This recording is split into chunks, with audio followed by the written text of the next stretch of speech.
में तेजस्वी बेरोजगारी सीएम पद खत्म का करनी चेहरा आप है। ये कह रहे हैं, क्योंकि यहाँ इसके पर ये भी नेतृत्व में स्टेटमेंट आया था उदित राज का, जो कि कांग्रेस नेता है, कि तेजस्वी आरजेडी का चेहरा है, इंडिया गठबंधन का चेहरा नहीं है, अभी डिसाइड नहीं हुआ है।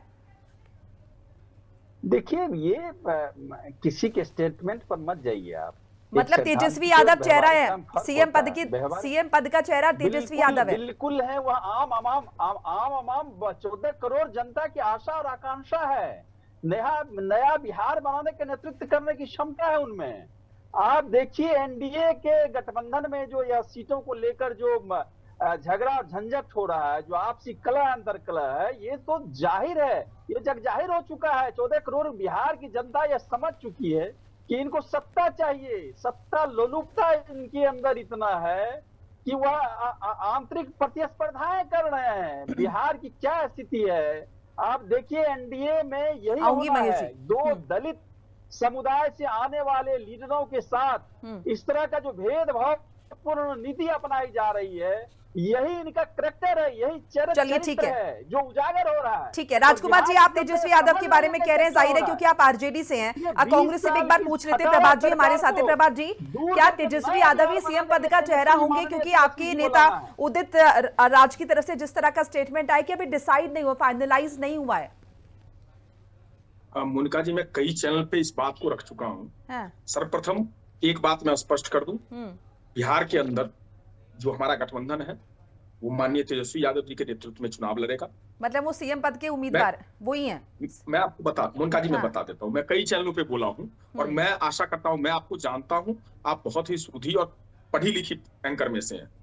तो भारत के अंदर जो प्रजातंत्र है उसकी एक संसदीय प्रणाली है और वो संसदीय प्रणाली ये कहती है कि जनता अपना रिप्रेजेंटेटिव चुनती है, जो मेंबर ऑफ लेजिस्लेटिव असेंबली होते हैं, और फिर वो एमएलए जो है वो मुख्यमंत्री का चयन करते हैं। तो ये प्रक्रिया है मोनिका जी।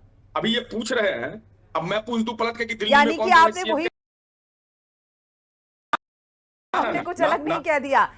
जनता आपके एमएलए शब्द चुनेगी, मेरे हमें मुंह में पता नहीं है। आ सकते ना नहीं, लेकिन आपने यही मोनिका बात जी, तो माफ रखी। कीजिएगा, आपने कहा कि आपके अभी शब्द। और गठबंधन एक में अंतिम तमाम बात, विधायक चुनेंगे।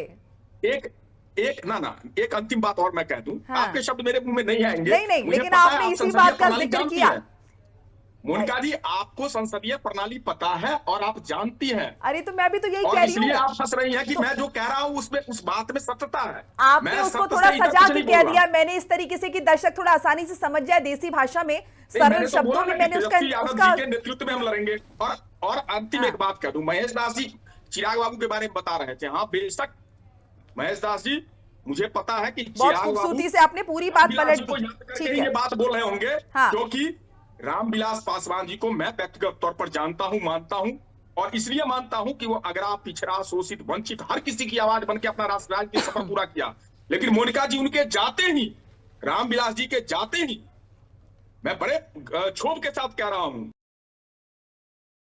सामान बाहर फिकवाया गया। और जो कहानी आपके चैनल में भी दिखाया गया था, पूरी मीडिया कवरेज हो रही थी उसकी, तो जिस ढंग का उनके साथ अपमान करने का काम किया, शायद चिराग जी को वो चीज याद आ गई होगी जो उन्होंने ये बात बोली। और प्रमाण है इसका, आप देखिए ना, घर तोड़ दिया इनका। भाजपा का तो काम ही घर तोड़ने का है। घर तोड़ दिया, दल तोड़ दिया, दिल तोड़ दिया। यह है भाजपा की सच्चाई। और चिराग बाबू अब इस बात से वाकिफ है। अब वो ठीक है, चिराग राजनीतिक पासवान तो भी महत्वाकांक्षा बार्गेनिंग कर होती रहे हैं है। प्रभात जी। चलिए राहुल आनंद जी से पूछ लेते हैं।